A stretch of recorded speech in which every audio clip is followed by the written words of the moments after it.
上回说到，悟空与贝吉塔合体成为贝吉特，轻松拿捏布欧。布欧无法相信眼前的事实，试图摧毁地球来以泄心中之愤。贝吉特直接临门一脚，将巨大的能量弹踢出了地球。为了让布欧死得毫无遗憾，贝吉特变身超级赛亚人。布欧嘴硬逞强，只不过是变成超级赛亚人而已，我看也没什么大不了。贝吉特摆摆手，示意布欧可以来比试比试。今天保不保卫地球不重要，重要的是一定要让布欧嘴上服软。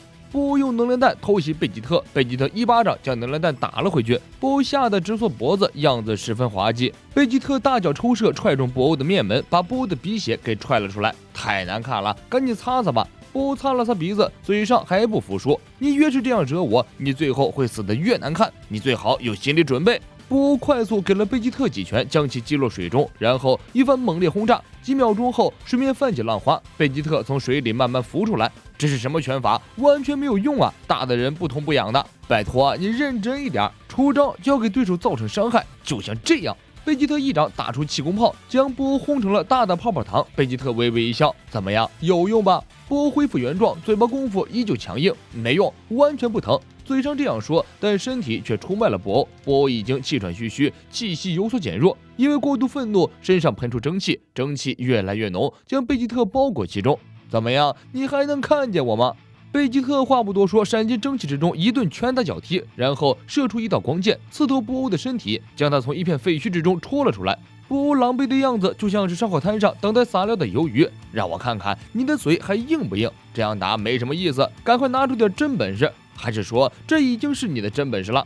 布欧被气得浑身发抖，贝吉特简直杀人诛心，不仅肉体上虐待自己，精神上还极尽侮辱，何等卑鄙！仔细来看，贝吉特似乎并不急着杀死布欧，而是在不断的挑唆激怒他。这家伙会不会和几年前的悟饭犯同一个错误，因为浪而把自己给搭进去呢？布欧怒不可遏，于是放弃了正面的战斗，开始使用旁门左道来对付贝吉特。他先是变成一团泥巴，从贝吉特的嘴巴里钻进贝吉特的身体之中，试图从贝吉特体内撑破其肉体，将其杀死。贝吉特搞清了布欧的用意后，丝毫不慌，用自己的气息将布欧压制回去。布欧像一条寄生虫一样在贝吉特的身体中蠕动，贝吉特毫不客气对自己的身体一通重拳打击。布欧被贝吉特压制的无法自由行动，还不断的挨拳头，实在受不了了，只好从贝吉特的嘴巴里逃了出来。贝吉特继续嘲讽布欧没用，吸收了这么多人，竟然只有这点水平，简直让人大失所望。布欧气得牙床都要咬掉了，我请你最好不要瞧不起我，我可是全宇宙最强。贝吉特表示，我看你是全宇宙最强还差不多。布欧愤怒暴气，身上不断蹦出闪电火花，天空乌云密布，地面受其影响慢慢崩坏。丹迪感觉有些不妙，他提醒贝吉特不要再继续刺激布欧。在精神时间屋里的时候，布欧因为愤怒打破了次元墙壁，从里面逃了出来。盛怒之下的布欧拥有可以影响空间的力量，所以无法预测他会做出什么事情来。如果他震破了这个时空的次元墙壁，他就会逃到异次元里去了，说不定要从二次元里逃到三次元来，将龙珠漫画迷手里的漫画毁了。布欧强大的力量正在给次元墙壁施加极大的压力。贝吉特见状，跳上空中，想要阻止布欧。布欧身边出现了保护罩，将贝吉特挡在外面。贝吉特暴气硬刚，用拳头硬生生撕裂了保护罩，将布欧一拳雷倒。布欧恢复意识，全然不记得刚刚发生的事情。贝吉特见识到了布欧极为危险的能力，但还是不急于将他杀死，依然语言挑衅。老界王神看得着急，这家伙在浪什么呢？为什么还不赶快将布欧打倒啊？与此同时，地府也在观看战斗直播，看到贝吉特如此勇猛，阎王不禁洋洋得意。光是靠孙悟空未必能敌得过布欧，关键时刻还是我阎王英明，留下贝吉塔的肉体，才会有贝吉特的诞生。因为我早就料到会有这种情况发生。众阴差听闻，无不鼓掌叫好，阎王大人英明，吾等五体投地。剑王星死后的克林和雅木茶被留在了这里，剑王为了以防万一，拜托阎王留下了他们两人的肉体，以备不时之需。他们都是曾经和悟空一起保卫地球的战士。剑王准备向大剑王大人提出申请，将两人留在剑王星修行。布欧又一大杀招被破解，难受得很，但他还是硬着头皮继续和贝吉特开撕。贝吉特躲开布欧的拳脚，一拳头打在脸上，接着揪住他的小辫子给了他一炮。布欧被打成了面条，顺势缠在了贝吉特的身上，越勒越紧。贝吉特冷笑一声，接着用力一撑，将布欧撑破。布欧第 N 次复原，摆摆手示意贝吉特将自己的小辫子还回来。贝吉特当着布欧的面将他的小辫子炸碎，彻底把布欧的面子丢在地上。布欧第 N 次发飙，但依然没什么卵用，他就算把痱子气炸了也打不过贝吉特。等一下，谁说打不过？别忘了，波欧还有2个非常阴险毒辣的招式没用，一个是变成糖果，一个是用泥巴偷袭对手并吸收。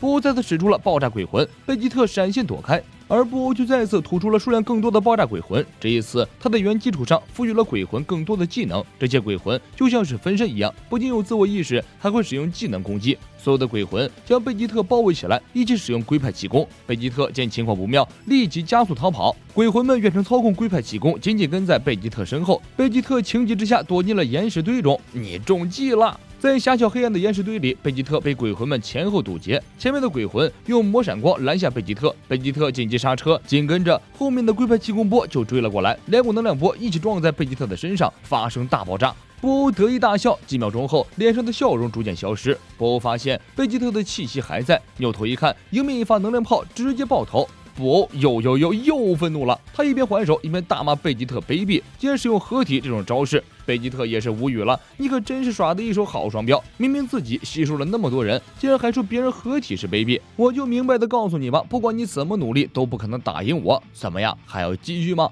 波欧恨得要死，愤怒已经冲昏了头脑。当他集中所有脑细胞仔细思考对策的时候，突然想起来自己还有2大杀手锏没有用。我当然要继续，因为我不可能输，我是宇宙最强。来吧，我要手撕了你这混球！波欧开始反向嘲讽贝吉特，这下轮到贝吉特懵逼了，不知死活的家伙，我就看看你要耍什么手段。贝吉特慢慢靠近波欧，波欧见距离差不多了，立刻用辫子将贝吉特变成了咖啡糖。看着手中这黝黑的糖豆，波欧高兴的又唱又跳又 rap， 近乎癫狂。你这笨蛋，知道我的厉害了吧？剑王神见状直呼完了，一切都完了。这个八嘎贝吉特这一下真的把自己给浪死了。从打弗利萨的时候，无数失败的教训就告诉我们：莫装逼，装逼挨雷劈。悟空、贝吉塔、悟饭都是因为多次装逼，结果被反派翻盘。这种道理，为什么贝吉特还不明白？贝吉特把自己浪成咖啡糖，遭到了界王神、界王、阎王以及地球天神丹迪的一致谴责。但是他们悲观早了，出乎所有人意料，变成糖豆的贝吉特结结实实给了波欧一拳，差点将他的门牙打飞。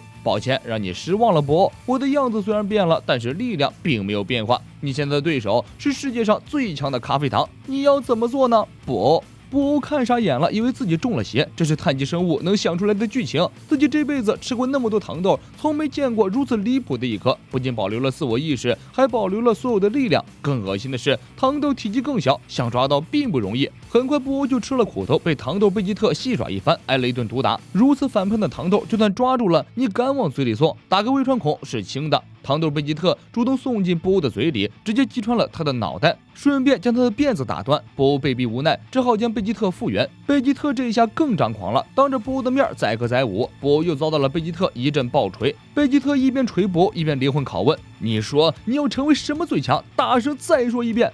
波欧被锤得哑口无言。虽然波欧能不断的将被打残的身体复原，不过很明显，他的力量并不是无限的。每次复原，他的气息都在减弱，而且复原的效率越来越低。只要再杀他几次，波欧就再也无法复原了。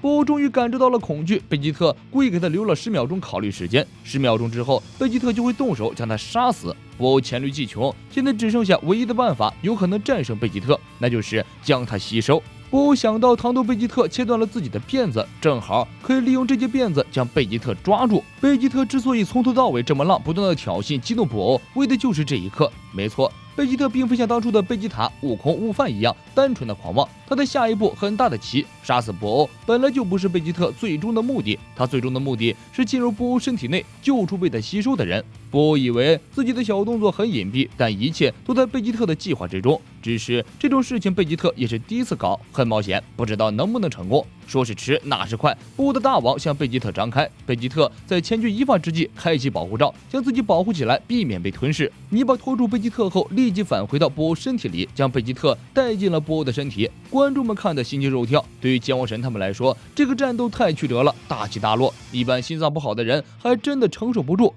本期内容就是这些，贝吉特能否顺利完成计划，我们下一期继续来说。